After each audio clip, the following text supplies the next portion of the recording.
તરણેતરના મેળામાં સૌપ્રથમ વખત યોજાઈ ગ્રામીણ પારંપરિક સાંસ્કૃતિક સ્પર્ધાઓનું આયોજન। છત્રી સજાવટ, પારંપરિક ભરત ગૂંથણ, લોકગીત, લોકવાર્તા, ભજન, દુહા, છંદ, ભવાઈ સહિતની 24 સ્પર્ધા 3 દિવસમાં યોજાશે। આજે પ્રથમ દિવસે વિવિધ સ્પર્ધા યોજવામાં આવી। આપણી લોક સંસ્કૃતિને ઉજાગર કરવા માટે તેમજ જિલ્લાના સ્થાનિક કલાકારોને પ્રોત્સાહન મળે તે માટે કરવામાં આવ્યું છે આયોજન। મેળાના 3 દિવસ દરમિયાન રોજ અલગ અલગ સ્પર્ધા યોજાશે।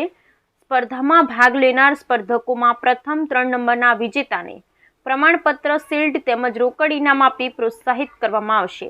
રમતગમત, યુવા અને સાંસ્કૃતિક પ્રવૃત્તિઓ વિભાગ ગાંધીનગર અને કમિશનર શ્રી યુવક સેવા અને સાંસ્કૃતિક પ્રવૃત્તિઓની કચેરી ગાંધીનગર દ્વારા આ વર્ષે તરણેતરના મેળામાં પ્રથમ ગ્રામીણ પારંપરિક સાંસ્કૃતિક સ્પર્ધાઓનું આયોજન કરવામાં આવ્યું છે।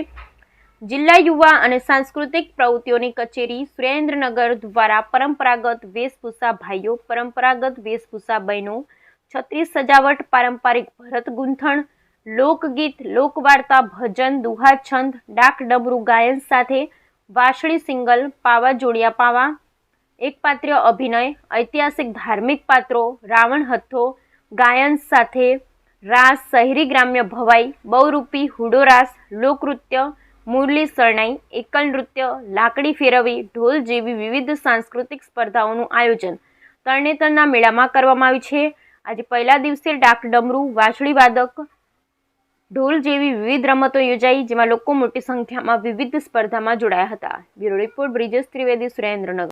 આ વર્ષે આ વિશ્વવિખ્યાત તરણેતરના ભાતીગળ મેળામાં પ્રથમવાર કુલ 26 આપણી જે વિસરાતી જતી સંસ્કૃતિ છે એની ભાતીગળ આપણો સંસ્કૃતિ જળવાઈ રહે, આપણો વારસો જળવાઈ રહે એના માટેની કુલ 26 સ્પર્ધાઓ અમે આ વખતે પ્રથમવાર યોજવા જઈ રહ્યા છીએ।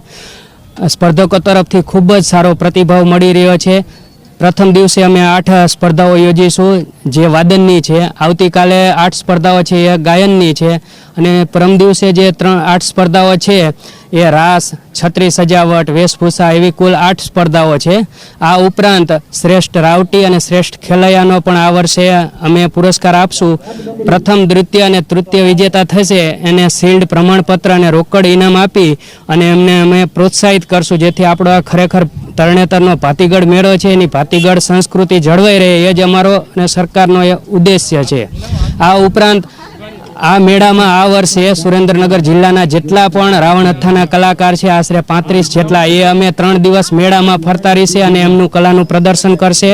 જોડિયા પાવા, સિંગલ પાવા, મોરલી, બાંસુરી આ લોકો પણ આવ્યા છે। આ ઉપરાંત પપેટના શો અને બહુરૂપીના શો એ પણ અમે પ્રથમવાર આ વખતે આયોજન કર્યું છે। તો 3 દિવસ સુધી આ તમામ કલાકારો એમની કલા પીરસશે આ તરણેતરના મેળામાં। આ એક સરકારનો આ વર્ષનો નવો અભિગમ છે એને ખૂબ જ લોકો તરફથી સારો પ્રતિસાદ મળી રહ્યો છે। હા, મારું નામ છે કિશનભાઈ, વાંસળી વગાડું છું, પાવો વગાડું છું અને આ લોક તરણેતર લોક મેળાના અંદર અમે જ્યારે નાના હતા ત્યારે આવતા હતી અને અમે પાવાની ખરીદી કરતા હતી અને અમે પાવો શીખ્યા, વાંસળી શીખ્યા વગાડતા। તો હવે સરકાર તરફથી અમને આવો આ લાભ મળ્યો છે પ્લેટફોર્મ, તો એમનો ખૂબ ખૂબ આભાર કે અમને આ પ્લેટફોર્મ મળ્યો છે ને આ વાંસળી વગાડીને આમાંથી આ રોજ ગુજરાત મારું ચાલે છે।